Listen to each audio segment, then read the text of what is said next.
Okay.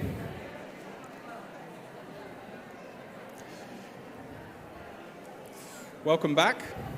Christopher is going to give us a notice now about stewardship. Thanks, Chris. Good morning, everybody.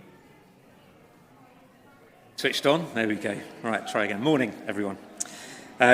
I'm Christopher Phillimore. I know most of you, I think. Today, I'm speaking to you in my role as Church's stewardship advisor, and I need to give you a short but important message about the trajectory of our current giving and expenditure.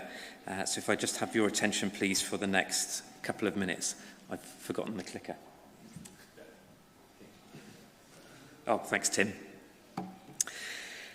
So I've been worshipping here at St Andrews for 25 years, and during this time, our church building, our church centre, our youth, our children's, our worship, countless other ministries have been transformed. And we've also been able to support mission and charity work, promoting the gospel and the example of Christ locally, nationally, and internationally. All of this has been built on the money given by you and former members of our congregation.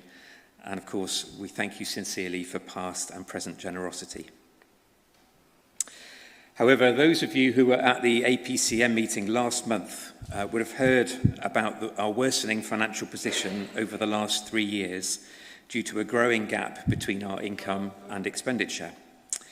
This is real and material, and it does require action on our part, and action now. The charts you can see here show how the income and expenditure for this period and our current budgeted expenditure and expected income for 2024, where in 2024 we're projecting a gap of 55,000. So it's worsening over time.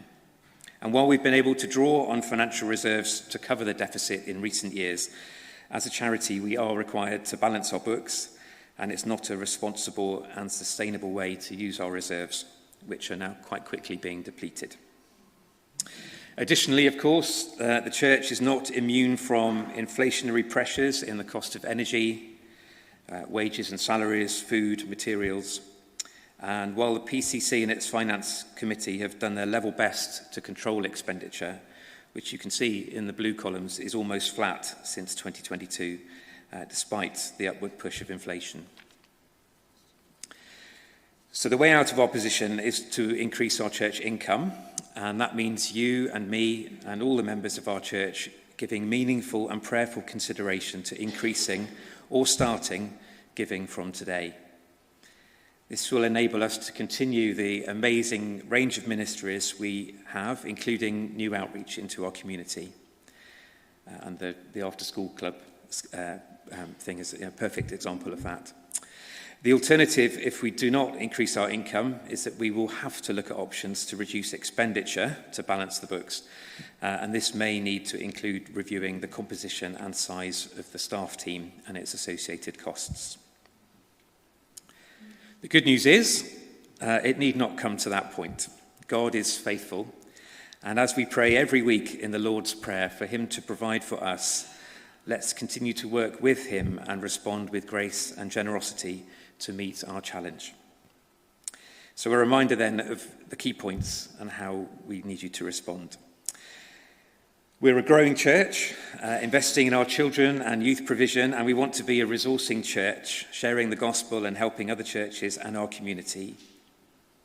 Like most organisations, we're experiencing inflation in the costs of energy, goods and services and salaries and wages, and we do need to keep up with this.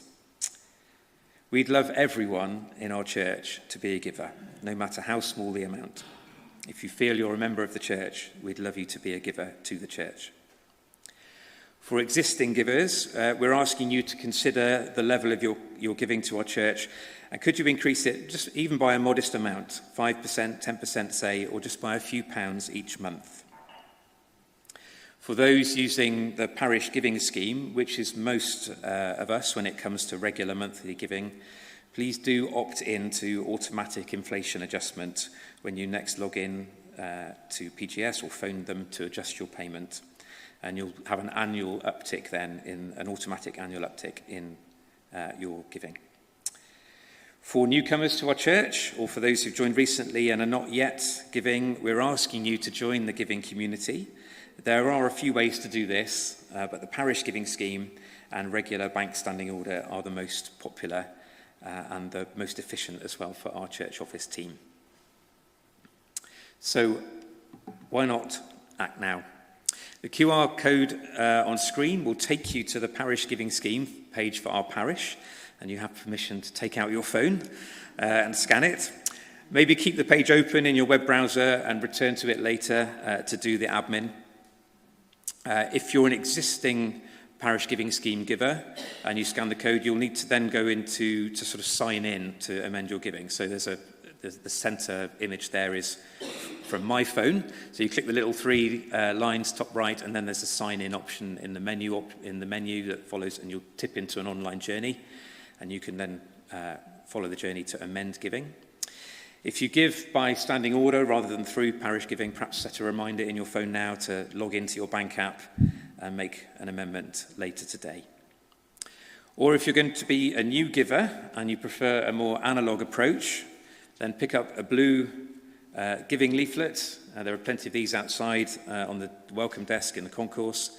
And we also have a few of these parish giving scheme packs as well, where if you don't want to join the parish giving scheme online, you can fill in a paper form instead and post it off to the parish giving scheme.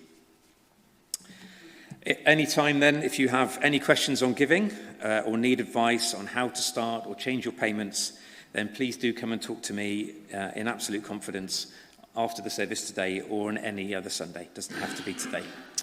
Thank you very much.